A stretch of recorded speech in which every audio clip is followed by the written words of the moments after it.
የህዝብ ተወካዮች ምክር ቤት መጋቢት 21 ቀን 2015 ዓ.ም የኢትዮጵያ ዲጂታል መታወቂያ ረቂቅ አዋጅን አጽድቆ ኢትዮጵያ ዲጂታል መታወቂያን ከሚጠቀሙ ሀገራት መካከል እንድትካተት በር ከፍቷል። ፋይዳ የሚል ስያሜ የተሰጠው ይህ ዲጂታል መታወቂያም አንድ ሰው በልዩ ሁኔታ መለየት የሚያስችል ነው ተብሎለታል። መታወቂያው በሙከራ ደረጃ ሲተገበር ቆይቶም የአዋጁን መውጣት ተከትሎ በይፋ ተግባራዊ መሆን ጀምሯል። በአሁኑ ወቅት ታዲያ በኢትዮጵያ ውስጥ በርካታ ተቋማት ለሚሰጡት አገልግሎት የፋይዳ ዲጂታል መታወቂያን በአስገዳጅ ጥቅም ላይ እንዲውል በመጠየቅ ላይ ይገኛሉ። ታዲያ በዚህ ቪዲዮ ከፋይዳ መታወቂያ ጋር በተያያዘ ሊያውቋቸው የሚገቡ 8 ወሳኝ ጥያቄዎችን እንመልሳለን። የፋይዳ መታወቂያ ምንድን ነው?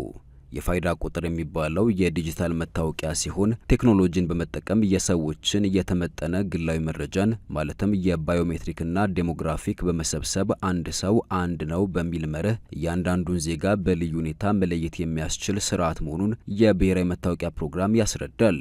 በውስጡ መሰረታዊ የግል መረጃ የሚባሉትን ስም፣ ጾታ፣ የትውልድ ቀንና የመኖሪያ አድራሻን ይይዛል። በተጨማሪም ለኮሚኒኬሽንና ለማረጋገጫ የሚያገለግሉ ኢሜይልና ስልክ ቁጥርን አካቷል። ዋናው መረጃ ደግሞ ባዮሜትሪክስ ነው። ይህም የሁለት የአይን የአስሩም የእጅ ጣቶችና የፊት አሻራን ይይዛል። እነዚህ መረጃዎች ከተሰበሰቡ በኋላም ተጨምቆ ወደ 12 አሃዝ ልዩ ቁጥርና ወደ 16 አሃዝ ተለዋጭ ቁጥር ተቀይሮ ለተመዝጋቢው ይሰጣል። አንድ ሰው ተመዝግቦ ቁጥር ደረሰው ማለት ዲጂታል መታወቂያ አለው ማለት ነው ሲሉ የፋይዳ ብሔራዊ መታወቂያ ዋና አስተባባሪው አቶ ዮዳሄ አርአያ ስላሴ ተናግረዋል። የዲጂታል መታወቂያ የማግኘት መብት ማንኛውም ዲጂታል መታወቂያ ለማግኘት መሰረታዊ የግል መረጃን በመስጠት የተመዘገበ ነዋሪ የዲጂታል መታወቂያ የማግኘት መብት እንዳለው አዋጁ ይገልጻል። በአካል ጉዳት ወይም በሌላ ከአቅም በላይ በሆነ ምክንያት ተመዝጋቢው መረጃዎችን መስጠት አለመቻሉ ከተረጋገጠም በፎቶግራፍ ብቻ በመመዝገብ ዲጂታል መታወቂያው ሊሰጠውም ይችላል። በዲጂታል መታወቂያ ስርዓት የሚመዘገቡና በዲጂታል መታወቂያ ማስረጃ ላይ የሚገለጹ የግል መረጃዎች በፌዴራል መንግስት የስራ ቋንቋ ምዝገባ በሚካሄድበት ክልል የስራ ቋንቋና በእንግሊዝኛ ይሰፍራሉ። በዲጂታል መታወቂያ ስርዓት የሚመዘገብም ሆነም በዲጂታል መታወቂያ ማስረጃ ላይ የሚወጣ መረጃ ተቋሙ በሚያወጣው መመሪያ መሰረት በተጨማሪ የሀገር ውስጥ ቋንቋ ሊመዘገብ እንደሚችልም ተገልጿል። ለመሆኑ ፋይዳ መታወቂያ ማውጣት የሚችሉት እነማን ናቸው? በአዋጁ አንቀጽ 16 መሰረት የፋይዳ ዲጂታል መታወቂያ የአንድን ሰው ማንነት ለማረጋገጥ እንደ ህጋዊና በቂ ማስረጃ ተደርጎ ሊወሰድ እንደሚገባ ተደንግጓል። ፋይዳ መታወቂያ በእድሜም ሆነ በዜግነትም ገደብ ያልተደረገበት በመሆኑ በየትኛውም እድሜ የሚገኙ ህጻናትና በህጋዊ መንገድ በኢትዮጵያ የሚኖሩ የውጭ ሀገር ዜጎችም መመዝገብ ይችላሉ። በአዲስ አበባ ከሲቪል ምዝገባ ጋር በትምህርት ቤት መመዝገብ መጀመሩን ዋና አስተባባሪው ተናግረዋል። ልጆች የልደት ሰርተፍኬት ሲወስዱ በተመሳሳይ ጊዜ የፋይዳ ቁጥር መውሰድ እንደሚችሉም ተገልጿል። ከ5 ዓመት በታች ለሆናቸው ወላጅ ምስክር ሆኖ ፋይዳ ቁጥር እንዲወጣላቸው ይደረጋል። ልጆች ከ5 ዓመት በላይ ከሆኑ የባዮሜትሪክ መረጃ አስገዳጅ ስለሚሆን አሻራቸውን ሰጥቶ የፋይዳ ቁጥር ማግኘት ይችላሉ። ከ18 ዓመት በላይ ሲሆኑ ደግሞ ራሳቸውን ችለው እንዲያወጡ ይደረጋል። ፋይዳ ከሌሎች መታወቂያዎች በምን ይለያል? ፋይዳ መታወቂያ በዋነኛነት ከሌሎች የሚለየው በብሔራዊ ደረጃ ወጥነት ያለው መሆኑ እንደሆነም ተነግሯል። የምዝገባውና የቁጥር አሰጣጡ ወጥ በሆነ መልኩ በሀገር አቀፍ ደረጃ የሚሰጥ ነው። ፋይዳ የሚለይበት ሌላኛው መንገድ ደግሞ ካርድ አለመሆኑ ነው። የፋይዳ ቁጥር ያለው ሰው መታወቂያ አለው ማለት ነው። ይህንን በመጠቀም ከሌሎች ተቋማት ጋር የሚያስተሳስር የመለያ ስርዓት እንዳለውም ተነግሯል። ለመሆኑ ፋይዳ መታወቂያ የቀበሌ መታወቂያን ይተካል ወይ? የቀበሌ መታወቂያ የአንድ ቀበሌ ነዋሪዎች የሚለዩበት ነው። የፋይዳ መታወቂያ ደግሞ ከኢትዮጵያውያን በተጨማሪም ስደተኞች ጭምር ኢትዮጵያ ውስጥ እስካሉ ድረስ መውሰድ የሚችሉት መታወቂያ ነው። የቀበሌ መታወቂያ የነዋሪዎችን አድራሻ በማረጋገጥ ለነዋሪዎች አገልግሎት የሚሰጥ ነው። በአሜሪካ የአንድ ግዛት ነዋሪ የነዋሪነት መታወቂያ ወይንም የመንጃ ፈቃድ አለው። ከዚህ በተጨማሪ ሶሻል ሴኩሪቲ ቁጥር ይኖረዋል። ሶሻል ሴኩሪቲ ቁጥሩ በፌዴራል ደረጃ የሚያገለግል ሲሆን በየግዛቱ ደግሞ የመኖሪያ መታወቂያ ይሰጣል ሲሉ አቶ ዮዳሄ ያብራራሉ። አገልግሎታቸውም የተለያየ በመሆኑ የቀበሌ መታወቂያን መተካት አለመተካት አጀንዳ መሆን የለበትም ብለዋል። አንድን የቀበሌ አገልግሎት ለማግኘት የቀበሌው መታወቂያ አስገዳጅ የሚሆንበት ጊዜ አለ። በዚህ ወቅት ፋይዳ መታወቂያ አገልግሎት አይሰጥም። ለምሳሌ ውልና ማስረጃ ሲኬድ ፋይዳ መለያ ይጠየቃል። ለአንዳንድ አገልግሎቶች ደግሞ ግዴታም የነዋሪነት መታወቂያ ከፋይዳ በተጨማሪ ሊጠየቅ ይችላል ሲሉ ነው ዋና አስተባባሪው የተናገሩት። ነገር ግን አስተባባሪው እንደሚሉት ወደፊት ሁለቱን ለማስተሳሰር እየተሰራ በመሆኑም ስራው ሲጠናቀቅ እርስ በርስ ስለሚናበቡ አንዳቸውን በተናጠል መጠየቁ እንደሚቀር አመልክተዋል። ፋይዳ መታወቂያን አለመውሰድስ ይቻላል ወይ? የዲጂታል መታወቂያ አዋጅ ሁሉም ሰው ፋይዳ መውጣትን አስገዳጅ አያደርግም። አገልግሎት ሰጪ ተቋማት ግን ለሚሰጡት አገልግሎት የፋይዳ መታወቂያ እንዲቀርብ ማስገደድ ይችላሉ።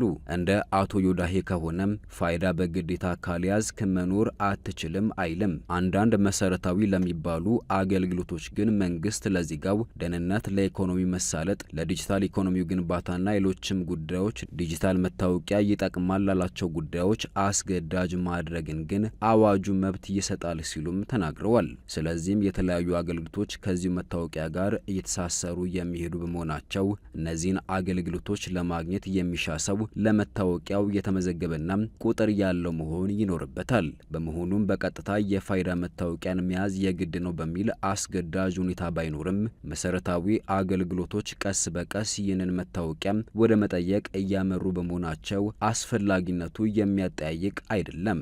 ከፋይዳ መታወቂያ ተጠቃሚነት መታገድ ይኖራል ወይ? ለፋይዳ የተመዘገበን ሰው የሚታገድበት ወይንም የሚሰረዝበት አሰራር የለም። ሊደረግ የሚችለው መቆለፍ ወይንም ደግሞ ሎክ ማድረግ ነው። ይህም ማለት የግለሰቡ የባዮሜትሪክ መረጃ ሳይሰረዝ ተቆልፎበት እንዲቀመጥ ማድረግ ነው።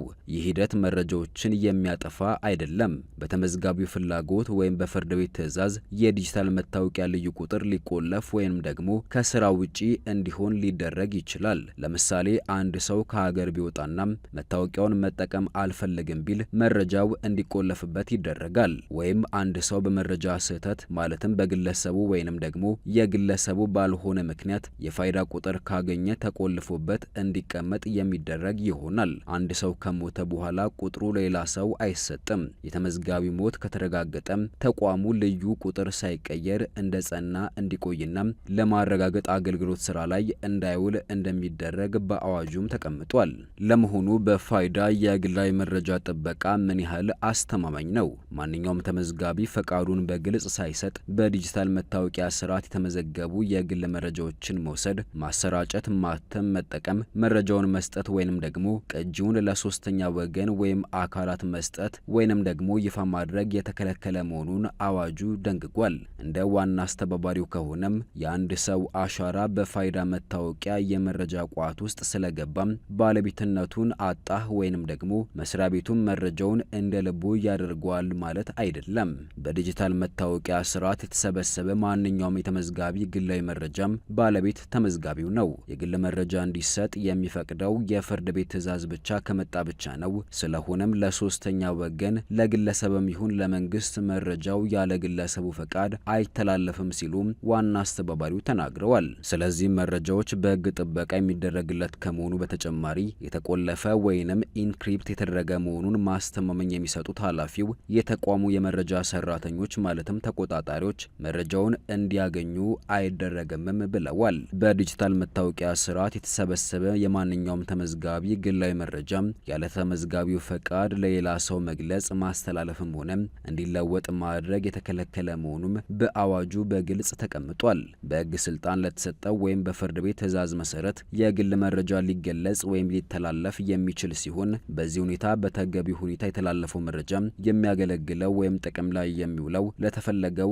አገልግሎት ብቻ እንደሚሆንም ተደንግጓል። ለመሆኑ እስካሁን ፋይዳን አስገዳጅ ያደረጉ ተቋማት የትኞቹ ናቸው? አገልግሎታቸውን ከፋይዳ መታወቂያ ጋር ያስተሳሰሩ ተቋማት ቁጥር እየጨመረ ይገኛል። ከነዚህም መካከል ኢትዮ ቴሌኮም የሚጠቀስ ሲሆን ሌሎች ከ30 በላይ ተቋማትም ተመሳሳዩን ማድረጋቸውን ዋና አስተባባሪው ገልጸዋል። በርካታ ተቋማት አገልግሎታቸውን ከማስተሳሰራቸው በተጨማሪ አገልግሎት ለመስጠት ፋይዳ መታወቂያን አስገዳጅ ሲያደርጉም የገቢዎች ቲን ቁጥርን ለማውጣት የፋይዳ መታወቂያን መያዝ ቅድመ ሁኔታም ሆኗል። የኢትዮጵያ ብሔራዊ ባንክ በአዲስ አበባ ከተማ የባንክ አካውንት ለመክፈት ፋይዳ የዲጂታል መታወቂያን በግዴታነት እንዲቀርብ ያደረገ ሲሆን ከ2 ዓመት በኋላ ደግሞ በመላ ሀገሪቱ የሚገኙ ደንበኞች የትኛውንም የባንክ አገልግሎት ለማግኘት የፋይዳ መታወቂያ እንዲይዙ ይገደዳሉ።